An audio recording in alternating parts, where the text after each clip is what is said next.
আমার নানা ছিলেন একজন জেলে। গ্রামের পাশের নদীতে তিনি প্রতিদিন মাছ ধরতেন। তিনি রাতের বেলা মাছ ধরতে বেশি পছন্দ করতেন। ওই দিন ছিল পূর্ণিমা রাত। নানার শরীর ভালো ছিল না, তাই তিনি সিদ্ধান্ত নিলেন আজকে রাতে তিনি মাছ ধরতে যাবেন না। তবে তার ইচ্ছা হলো রাতে গ্রামের বাজারে যেয়ে বন্ধুদের সাথে কিছুটা আড্ডা দিয়ে আসি।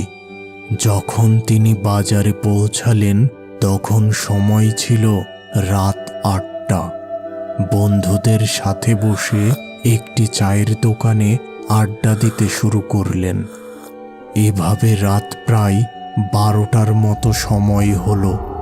এমন সময় কিছু জেলে নদী থেকে ইলিশ মাছ ধরে নিয়ে বাজারে আসলো। চল ইলিশ মাছ দেখে আসি, ভালো মাছ হলে একটা কেনা যাবে। কিরে, তুই জানিস না আমাদের বাড়ি যাওয়ার রাস্তাটা ভালো না। এত রাতে ইলিশ মাছ নিয়ে গেলে বিপদ হতে পারে। এই কথা বলেই তার বন্ধুরা বাড়ির দিকে রওনা দিল। নানা কিন্তু তাদের অনুসরণ করলেন না। তিনি সোজা মাছ বাজারের দিকে গেলেন। সেখান থেকে বিশাল বড় দুটি ইলিশ মাছ কিনলেন। এবার নানা ভাবলেন আসলেই তো তার বাড়ি ফেরার রাস্তাটি ভালো নয়। নানা প্রকার ভূতের উপদ্রব সেখানে। এবার তিনি কিছু সিগারেট কিনলেন। তিনি কিন্তু সিগারেট খান না, শুধুমাত্র হাতে একটি আগুন থাকবে এই ভেবে তিনি সিগারেট কিনলেন। এবার তিনি তার বাড়ির দিকে রওনা দিলেন। রাস্তার দুই পাশে ছিল ধান ক্ষেত।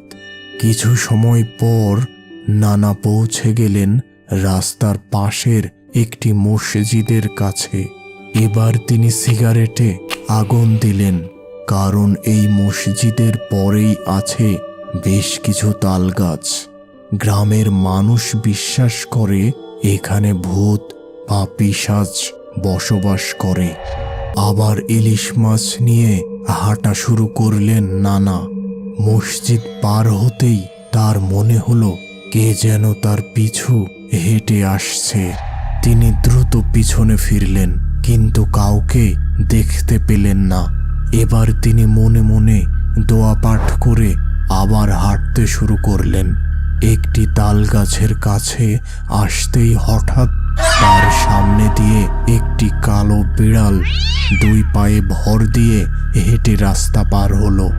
তিনি মনে সাহস সঞ্চার করে সামনে এগিয়ে গেলেন। কিছুটা পথ অতিক্রম করতেই কে যেন তার কাঁধে হাত রাখল। তিনি দ্রুত পিছন ফিরে তাকালেন। আগের মতো কাউকে দেখতে পেলেন না।